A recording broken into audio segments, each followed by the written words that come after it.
Hello दोस्तों, आप सभी का फिर से स्वागत है मेरे एक नए ब्लॉग में। यहाँ हमारे सुबह की शुरुआत हो गई थी बच्चों को स्कूल छोड़ने के साथ। मैं बच्चों को लेके आ गई थी स्कूल छोड़ने के लिए। आज इसके पापा नहीं आए थे क्योंकि उनका आज ऑफिस टाइम चेंज हो गया, तो घर पर रेडी हो रहे थे। उनका 9 बजे का ऑफिस टाइम है, तो इनका 8:40 का है।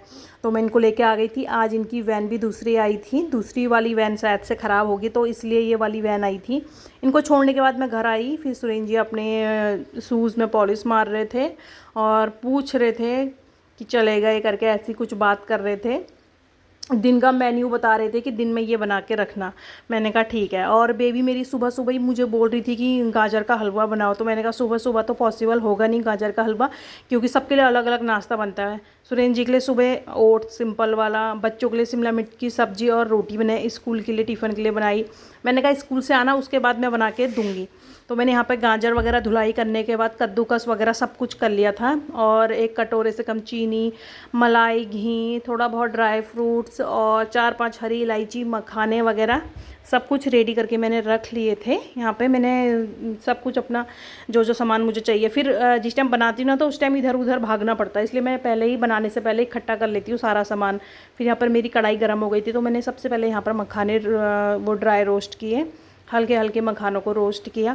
क्योंकि मैं यहाँ पे बिना खोए के, बिना दूध पाउडर या दूध के या बिना मिल्क मेड के मैं यहाँ पे गाजर का हलवा बना रही थी। इसमें मैं कुछ भी बाहर का सामान ऐड कर ही नहीं रही थी। घर में जो नॉर्मली है ना किचन में, वो सारे सामान इकट्ठा करने के बाद उसी से मैं रेसिपी बना लेती हूँ। बाहर से कुछ लाने की ज़रूरत नहीं है। अगर मैं चाइनीज़ वगैरह भी बनाती हूँ ना, तो उसमें बाहर के मसाले बहुत कम इस्तेमाल होते हैं मेरे।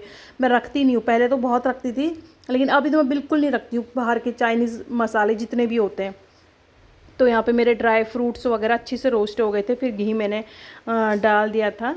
घी मैंने थोड़ा सा अभी डाला, थोड़ा फिर मैंने बाद में डाल दिया था, क्योंकि फिर मैंने कहा अगर वो फ्राई करते करते अगर गाजर का वो चेंज हो जाता है ना, कि मतलब पिघल जाता है, तो मैंने कहा अगर ज़्यादा होगा यही घी इनफ होगा तो ठीक है, अगर कम लगेगा तो मैं दोबारा से डाल दूँगी। तो फिर मैंने ये गाजर इसमें डाल दिया था। थोड़ी देर मैंने इसको हिलाया, घुमाया, अच्छे से फ्राई किया इसको मैंने। तो जब तक इसका थोड़ा सा कलर चेंज नहीं हुआ, थोड़ा कलर चेंज होने तक इसको मैंने थोड़ा देर के लिए घुमाया। यहाँ पे कलर भी चेंज हो गया था, थोड़ा कम जैसा होने लग गया था, पिघलने लग गया था गाजर। ये वाला गाजर नहीं है ना जो ठंड में मिलता है, उसमें तो नहीं तो निचोड़ना पड़ता है, बहुत कुछ करना पड़ता है, लेकिन इसमें नहीं, इसमें बस कद्दूकस करो ना, इसमें पानी है ना कुछ है। जब तक मेरा गाजर ये पक रहा था भाप से ही, उसमें पानी वानी डालने की कुछ ज़रूरत नहीं थी, वो भाप से ही ऑटोमेटिक पक जाता है। जब तक वो पक रहा था तो मैंने कहा यहाँ पर इलायची और ड्राई फ्रूट्स वगैरह को अच्छी से पाउडर बना लेती हूँ। तो मैं यहाँ पर पाउडर बनाने लग रही थी। मैंने इसका पाउडर भी अच्छी से बना लिया था। ड्राई फ्रूट्स जो मखाने वगैरह थे इनका मैंने पाउडर बना लिया था। फिर मैं यहाँ पे चेक कर रही थी कि अच्छे से गाजर गल गया कि नहीं। फिर वहाँ पर देखा तो थोड़ा बहुत सही हो गया था, वो सॉफ्ट हो गया था। फिर मैंने यहाँ पे चीनी ऐड कर दी थी। यहाँ पे चीनी भी मैंने थोड़ा कम करी, क्योंकि ज़्यादा मीठा ये लोग खाते ही नहीं है। डुग्गू तो हमारा बिल्कुल भी नहीं खाता है, तो मैंने चीनी यहाँ पर कम कर दी थी। और ये फ्रेश मलाई थी, 2 या 3 दिन की होगी, दूध की जो फ्रेश मलाई होती है वो ऐड करी मैंने यहाँ पे। 2 या 3 चम्मच थी ये करने के बाद इसको थोड़ी देर और घुमाया, और घुमाते घुमाते इसका कलर भी चेंज हो गया था और बहुत सॉफ्ट और वैसा हो गया था जैसे हम लौकी का मिठाई वगैरह बनाते हैं ना, तो उस टाइप का टेक्सचर आ गया था इस गाजर के हलवे का।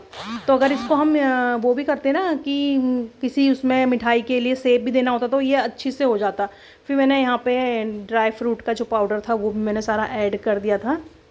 ऐड करने के बाद इसका और अच्छा मतलब टेस्ट आ जाता है। ड्राई फ्रूट का पाउडर वगैरह डालने के बाद ना, तो इसमें ना फिर हमें मावे की ज़रूरत नहीं है, दूध की ज़रूरत नहीं है, मिल्क मेड की ज़रूरत नहीं, इसी से बहुत अच्छा टेस्ट आ जाता है। तो यहाँ पे मैंने अच्छे से मिला लिया था इसको, यहाँ पे गाजर के हलवे को।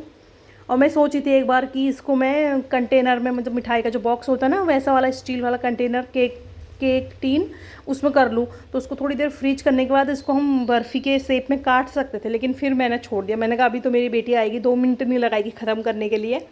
फिर मेरा हलवा बन गया था। मैंने ऊपर से गार्निशिंग कर ली थी इसमें हल्के हल्के ड्राई फ्रूट्स वगैरह की। बेटा तो मेरा बिल्कुल अच्छा नहीं मानता है ये ड्राई फ्रूट, वो तो साइड से खाता है, किसी चीज़ में भी ड्राई फ्रूट अच्छा नहीं मानता है, किशमिश के अलावा बस। तो यहाँ पर मेरा गाजर का हलवा ऑलमोस्ट तैयार हो गया था। उसके बाद ये सबसे पहले मैंने कटोरी निकाली आप लोगों के लिए। आप एक बार आप लोग भी इस तरीके से बनाना और ट्राई करके बताना कैसा लगा। बहुत अच्छा था और स्वादिष्ट।